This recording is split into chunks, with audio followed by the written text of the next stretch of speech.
네, 꽉 닫힌 블라인드 뒤에서 시장은 조용히 움직이고 있습니다. 겉으론 보이지 않지만 그 안에는 내일의 흐름이 숨어 있죠. 살짝 블라인드를 열면 감춰졌던 힌트들이 하나씩 나타납니다. 조용히 들여다보면 보이는 것들, 블라인드 속 내일장, 이제 숨겨진 이야기를 시작합니다. 블라인드 뷰 오늘 함께 할 분들 소개합니다. 주식회사 플래처 김덕호 대표, 체크스탁 소재민 대표 함께 하도록 하겠습니다. 어서 오세요. 자, 그럼 이제 본격적으로 종목 블라인드로 넘어가 보도록 하겠습니다. 김덕호 대표가 준비했습니다. 종목 블라인드 공개해 주시죠. 자, 기술적 반등 구간 도달, 이 종목 가격 매력 상승. 이 종목은 어느 섹터에 있습니까? 네, 식자재 쪽이라고 말씀드릴 것 같습니다.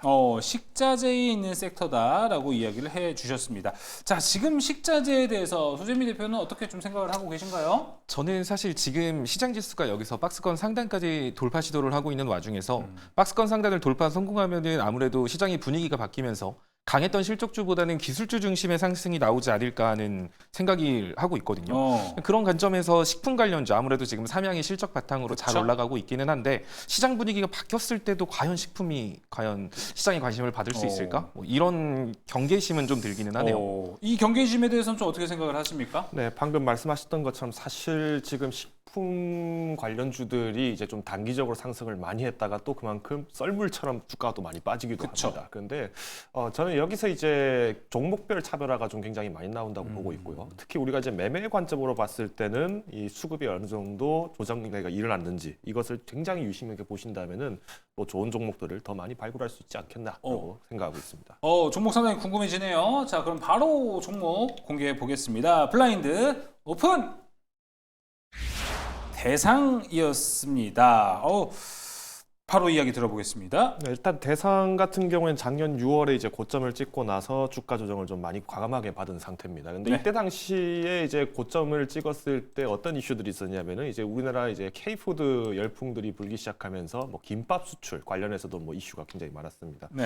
아마 기억하시는 분들은 그때 뭐 롯데 웰푸드가 이제 뭐 김밥 그쵸. 만든다더라, 뭐 어떤 기업이 또 이제 마녀 김밥하고 같이 뭔가를 한다더라, 뭐 이런 얘기들이 나오면서 뭐 어마어마한 얘기들이 나오면서 음식 요소들이 굉장히 많이 올라갔었는데 지금 사실 뭐 경기적으로 봤을 때는 우리가 이제 수출 실적이 과연 좋을 수 있겠느냐 우려를 하시는 분도 많아요. 근데 이 대상 같은 경우에는 이번 1분기 영업이익이 전년 대비해서 무려 20%가 상승을 했습니다. 대부분 어디서 상승했나라고 살펴보니까 뭐 당연히 이제 글로벌 식품, 그러니까 이제 우리가 이제 뭐 HMR이라던가 아니면은 바이오 쪽에서 굉장히 많이 견녔다고 합니다. 특히 바이오라고 하면은 뭐 여러 가지들이 있겠습니다. 뭐 전분당 스페셜티 쪽 사업에서도 특히 이제 건강식품들을 많이 찾다 보니까 이슈가 지금 많이 되고 있고요. 이후에 지금 이제 중국산 라이신에 대해서 반덤핑 관세를 부과하기 시작하면서 오히려 이제 대상이 갖고 있던 이 라이신 수출이 좀 더 원활했다 보시면 될 것 같습니다. 뭐 참고로 이제 라이신 같은 경우에 이제 돼지고기 수요가 늘어나게 되면은 자연스럽게 올라가는데 최근에 이제 뭐 조류 독감 문제 때문에 뭐 이제 닭고기가 귀해졌다 뭐 이런 얘기가 나오면서 상대적으로 지금 돼지고기 가격도 지금 다시 덩달아 지금 올라가고 있어요. 근데 이럴 때 이제 양돈 입장에서는 당연히 이 라이신에 대한 어떤 수입을 굉장히 좀 적극적으로 고려할 수밖에 없기 때문에 저는 대상이 여전히 지금 실적에서도 탄탄한 입지를 잘 잡아가고 있다 볼 수 있을 것 같습니다. 마지막으로 이제 김치 같은 경우에는 이번에 이제 종갓집 김치가 도쿄 한복판에서 아예 페스티벌을 진행을 했을 정도로 지금 인기가 굉장히 많습니다. 그만큼 이제 우리나라 K푸드 식품이 수출이 됐을 때에 대한 어떤 조미료라든가 이런 영향들까지도 가져갈 수 있기 때문에 특히 김치하면 종갓집 김치가 지금 마찬가지로 수출의 60%는 다 이 종갓집 김치입니다. 그래서 오히려 김치 수출이 잘 된다는 이슈를 보면은 대상의 종갓집 김치 떠올려 보시면 좋을 것 같습니다. 네. 가격 전략은요?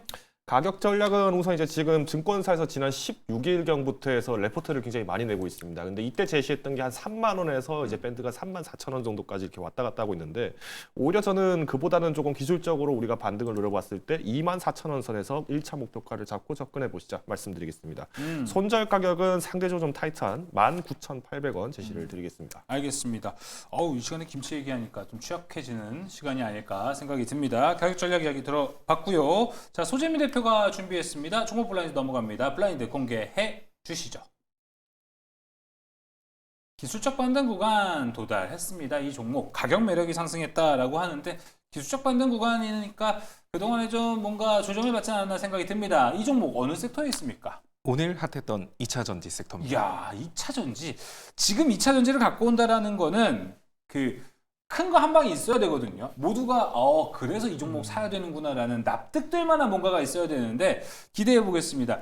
2차 전지 그렇지 않습니까? 지금 뭔가 큰 거 한 방이 있어야 되지 않을까요? 항상 이제 소재민 대표님 얘기를 들어보면은 종목이 굉장히 이슈를 좀 날카롭게 잘 쫓아서 추천을 많이 맞아요. 하시던 것 같아요. 근데 제가 지난 월요일에 한번 말씀드렸습니다. 그동안 저평가가 오랫동안 이어졌던 산업을 한번 우리가 이제 기술적 반등 노려받는다고 제가 말씀드렸던 기억이 나는데 아마 이 2차 전지도 한 번 더 부흥을 타기에는 굉장히 지금 매력적인 시점이지 않나 맞아요. 판단을 하고 있습니다. 오늘 많은 분들이 제일 회자되는 얘기가 야 그래서 2차 전지 오늘 찐반등이야 뭐야 이 얘기를 진짜 많이 했던 것 같아요. 여기에 대해서도 해석을 한번 해주시면 좋을 것 같습니다. 종목 먼저 공개해 보도록 하겠습니다. 블라인드 오픈. CIS 노선이 좀 다른 노선일 수도 있겠다라는 생각이 듭니다. 사실 맞습니다. 2차 전지인데 전고체 관련주로 2차 전지를 가지고 왔고요. 아무래도 대장격인 종목이라고 부른다면 한농화성이라던가 이수스페셜티 케미컬 뭐 이런 종목일 텐데 일단은 여러분들이 좀 알아두셨으면 좋은 게 2차 전지가 올라가기 찐반등이다 이거를 판단하기 위해서는 뭔가 큰 뉴스가 나와야 되는 거 아니야? 이런 생각들을 하시는데 사실 2차 전지 섹터를 접근하실 때는 그런 관점보다는 시장을 전체적으로 보시는 눈이 좀 필요하거든요. 보통 코스피 지수 같은 경우는 반도체 섹터가 견인을 하는 모습이 나오고요. 그러니까 지수 흐름과 코스피는 반도체를 따라 움직인다라고 보시면 되고 반도체가 코스피를 따라 움직인다라고도 볼 수 있을 겁니다. 반대로 코스닥 지수 같은 경우는 2차 전지 섹터에 의해서 영향을 많이 받거나 많이 주는 경우가 많죠. 최근 코스피 지수와 코스닥 지수 차트를 비교를 해본다면 생각보다 괴리율이 크거든요. 코스피 같은 경우는 올 연초 상승폭을 거의 다 회복하고 박스권 상단을 돌파 시도하고 있는 반면 코스닥 같은 경우는 여전히 부진한 흐름을 이어가고 있어요. 자, 그런데 이번에 코스피 지수가 박스권 상단을 돌파한다라고 했을 때는 코스피와 코스닥의 괴리율이 줄어들고 코스닥 쪽의 매수세가 적극적으로 유입될 수 있거든요. 그렇다라고 하면 코스닥에서 우리가 주목해야 될 거, 코스닥 지수를 가지고 놀기 가장 좋은 종목, 가장 영향을 쉽게 줄 수 있는 섹터가 2차 전지 섹터랑 제약바이오 섹터, 이 두 가지의 메인 섹터거든요. 그런 관점에서 봤을 때 오늘 움직임도 그래서 의미가 있는 거예요. 오늘 뭐 LG랑 삼성 쪽에서 뭐 미국에다가 뭐 공장을 지어서 네. 어쩌고 이런 뉴스 때문에 올라갔다라고 생각하시겠지만 사실 이런 식의 뉴스는 이미 많았어요. 그럼에도 불구하고 오늘 시장에서 주목을 받았던 건 코스피 지수가 박스권 상단을 돌파하려는 시도를 했기 때문이라고 보여지거든요. 그래서 코스닥이 또 따라 올라갈 수 있고 코스닥이 움직인다면 2차 전지, 눌렸던 2차 전지 쪽에도 뉴스가 형성될 가능성이 높다라는 거죠. 결국 어떤 식으로 뉴스가 만들어지냐라는 건데 아무래도 가장 가능성 높은 건 이제 로봇 관련 산업이 다시 확장하고 개화함에 따라서 이제 전고체에 대한 전고체 배터리라는 이슈가 시장에 만들어질 가능성이 높고 또 오늘만 하더라도 그래서 그런지 BMW라던가 벤츠에서 전고체 배터리를 탑재한 전기차를 지금 테스트 중에 있다. 뭐 이런 뉴스들도 따라 나오고 있거든요. 자연스럽게 2차 전지의 이슈가 형성된다라고 한다면 전고체를 중심으로 이슈가 형성돼서 로봇이라던가 자동차 산업, 다양한 UAM이라든지 다양한 산업군에 다시 한 번 더 뭐 배터리가 사용될 것이다. 이런 뉴스가 등장할 가능성이 좀 높다라고 보여집니다. 예. 그런 관점에서 CIS 같은 경우는 대부분의 2차 전지 회사는 아무래도 실적이 좀 안 좋아지고 있는데 그렇죠. 근데 여긴 또 좋은가 봐요. 네, CIS 같은 경우는 실적이 그래도 꾸준하게 안정적으로 성장을 하고 있고 오늘만 하더라도 이제 대구에다가 새로운 신설 공장을 오픈을 해서 이제 다시 이제 생산에 돌입한다 이런 뉴스가 나왔거든요. 그래서 앞으로 실적도 꾸준하게 올라갈 가능성이 높은 기업인데 이렇게 빠진 건 그냥 2차 전지 섹터가 너무 안 좋았기 때문이다. 이렇게 보여집니다. 또 뭐 매매 전략 잡아드리면 일단 차트적인 관점에서 봤을 때 항상 제가 중요하게 말하는 게 뒤에 살아있는 거래량이 있는가를 체크하라고 말씀을 많이 드리거든요. CIS 같은 경우는 작년 연말에 강한 장대 양봉과 거래량이 터지면서 상승을 보여줬고 현재 거래량 없이 쭉 밀려있는 상태에서 볼린저 밴드 하단선, 지지선 받고 반등할 시도를 하고 있는 모습이거든요. 네. 따라서 이 종목 같은 경우는 일단은 현가부터 해서 편하게 접근하셔도 될 것 같아요. 다만 한 번에 다 들어가기보다는 만약에 내일 엔비디아 실적이 안 좋으면 빠질 수 있으니까 6,600원 정도까지 여유 있게 나눠서 분할 접근하시면 될 것 같고요. 예. 단기 기술적 반등 목표가는 한 7,500원 정도 잡아드릴 거고 6,500원, 6,450원 정도, 6,400원 라인을 이탈했을 때는 최근 전저점 이탈하는 거라서 그때는 약손실로 마무리한다라는 생각으로 접근하시면 괜찮다라고 보여집니다. 네, 뭐 CIS 일단 공개가 됐습니다. 2차 전지 뭐 찐반등에 대한 여부보다는 여러분 코스피와 코스닥 오늘 코스피가 심리적 저항선을 뚫어낸 상태입니다. 키 맞추기가 코스닥이 시도를 한다면 2차 전지 섹터가 올라갈 가능성이 높다. 그 안에서 실적이 되는 종목 CIS다. 정리해 볼 수 있을 것 같습니다. 자, 전략 블라인드로 넘어가 보도록 하겠습니다. 김덕호 대표가 준비한 블라인드부터 공개해 보도록 하겠습니다. 블라인드 공개해 주시죠. 자, 지금 시장에서 유효한 투자 전략은 바로 이 사자성어다라고 볼 수 있을 것 같습니다. 돌아온 명심보감 시간. 자, 김덕호 대표가 준비한 블라인드 오픈. 이건 몰라요. 이게 이제 병아리가 알을 깨고 나올 때 병아리가 마찬가지로 울고 또 닭이 암탉이 같이 이 껍질을 깨준다라는 얘기입니다. 그만큼 이제 서로가 타이밍이 맞아야 좋은 결과를 얻을 수 있다라는 것인데 예. 제가 이 말씀을 드린 이유가 오늘 이제 뭐 대상을 비롯해서 많은 기업들을 지금 얘기를 드릴 때 지금 증권사 얘기를 좀 많이 곁들이고 있어요. 지금 산업 자체가 전반적으로 굉장히 오랫동안 조정받으면서 전년 대비해서 저평가가 이어지고 또 그만큼 이제 실적이 좀 악화됐던 기업들이 굉장히 많이 나오고 있습니다. 근데 지금 이번 주 월요일, 화요일, 수요일 동안 시장을 보신 분들은 아시겠습니다만 얘네 실적 안 좋은데 갑자기 너무 많이 오르네라는 생각을 드신 분들이 많으셨을 거예요. 그만큼 저는 이것이 지금 증권사 리포트의 영향도 있겠지만은 그동안 이제 저평가가 꽤 오랫동안 이어져 왔기 때문에 우리가 이 상승에 편승하자라고 저는 좀 말씀드리고 싶어요. 그래서 아마 지금 시장에서는 이 리포트가 나왔을 때 전부 다 이제 상향된 어떤 목표치를 제시를 하게 되면서 주가가 견인될 때 이때는 단기적으로 조금 수익 매매를 해보는 것도 나쁘지 않겠다 말씀을 드리겠습니다. 그래서 우선 이제 대응하실 때 그렇다고 무조건 목표가를 높게 제시한다고 해서 무조건 항상 주가들이 다 올랐냐 그렇지만 않았습니다. 그러면 여기에서 우리가 핵심은 수급이다. 지금은 이제 외인들이 조금 일부 매도했던 물량들에 대해서 기관 수급이 동반으로 끌려 들어간다라고 하면은 이때는 한 번 정도 단기적으로 한번 매매를 해보시는 것을 좀 권고를 드리도록 하겠습니다. 마찬가지로 지금 이렇게 단기적으로 어떤 수익화가 됐을 때 일부 자금은 우리 하반기 전략을 대비하기 위해서 현금을 계속 보유를 하셔야 된다라고 요약을 드리겠습니다. 알겠습니다. 실적 저조기업 재평가되고 이게 또 마침 뭐 리포트도 올라가고 수급도 들어오는 이야기한 줄탁 동시에 상황이 나온다면은 또 상승을 할 수 있지 않을까 싶습니다. 줄탁 동시가 나오자마자 뭐 동탁은 안다. 초선은 못 찾는다. 라는 댓글도 올라오고 있습니다. 자, 이렇게 이야기 들어봤고요. 이제 소재민 대표가 준비한 블라인드로 넘어가 보겠습니다. 전략 블라인드 공개해 주시죠. 자, 수익률 극대화할 투자 전략은 바로 이거다. 자, 바로 들어가 보겠습니다. 블라인드 오픈. 선택과 집중. 선택과 집중이라는 게 참 말은 좋아요. 근데 이게 결과론적으로 얘기하면 뭐냐면요. 뭘 포기해야 되는 거거든요. 그렇죠. 뭘 포기해야 돼요?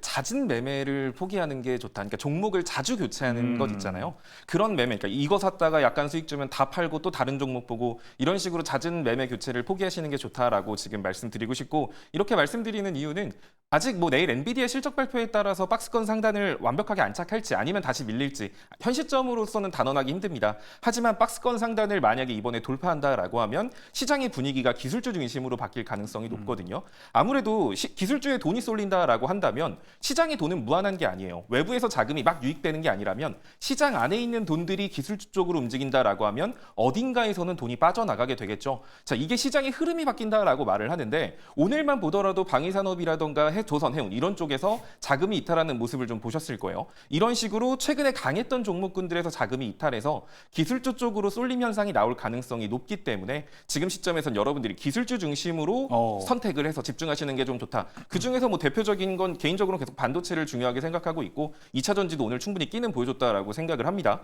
자, 그렇게 기술주 중에서도 이제 또 내일 다음 주면 대선이죠. 대선이 끝나고 나면 또 상법 개정이라든지 여러 가지 이슈들이 등장할 수 있고 우리나라의 정치적 불확실성이 완전히 해소됐다라는 이유로 또 시장에 추가적으로 자금이 유입될 수 있을 거예요.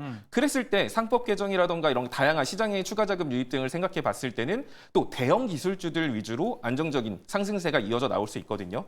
따라서 여러분들이 종목을 매수한다라고 하더라도 약간 수익 줬다고 무서워서 팔고 또 다른 종목 찾고 이렇게 매매를 하는 건 상관없지만 이런 식으로 시장이 계속 올라가게 됐을 땐 그럴 땐 나중에 매매할 게 없어지거든요. 그래서 소수 종목을 가지고 선택과 집중을 해서 사고 팔고 그 종목 안에서 일부만 가지고 팔고 밀리면 좀 더 다시 사고 이런 식으로 좀 긴 호흡으로 끌고 가는 매매 전략이 유효할 것으로 보여집니다. 네, 선택과 집중이었습니다. 선택을 해야 하는 곳은 대형주다. 앞으로 대형주에 좀 집중을 해야 된다라고 이야기를 해주셨습니다. 근데 이런 얘기를 좀 들어보니까 오늘 뭐 코스피가 어느 정도 좀 올랐어요. 그렇게 좀 두드리던 2630선을 뚫고 올라간 모습을 보여줬습니다. 그러다 보니까 뭐 이제 흐름을 탔구나라고 생각할 법도 한데 이럴 때마다 한 번씩 꺾일 때가 있습니다. 그러면 저는 우려는 되는데 지금 소재미 대표는 그런 쪽에 우려는 안 하신다는 거네요. 아니죠. 만약에 이번에 내일 엔비디아가 시장에 부정적인 영향을 줘서 시장 지수가 박스권 상단에 안착하지 못하고 밀린다라고 했을 때도 결국 그래봐야 박스권 안쪽에서 움직인다는 거거든요.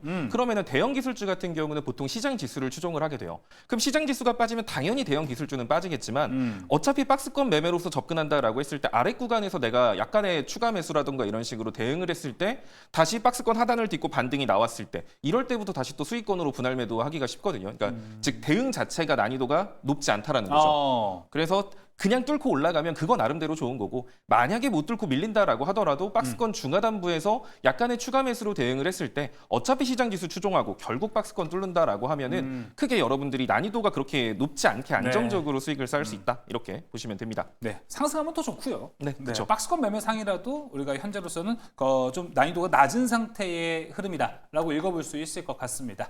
네, 블라인드 뷰 오늘도 아주 좋은 정보들 많이 얻은 것 같습니다. 여기서 마무리해 보겠습니다. 김덕호 대표, 소재미 대표 함께했습니다. 오늘 말씀 고맙습니다.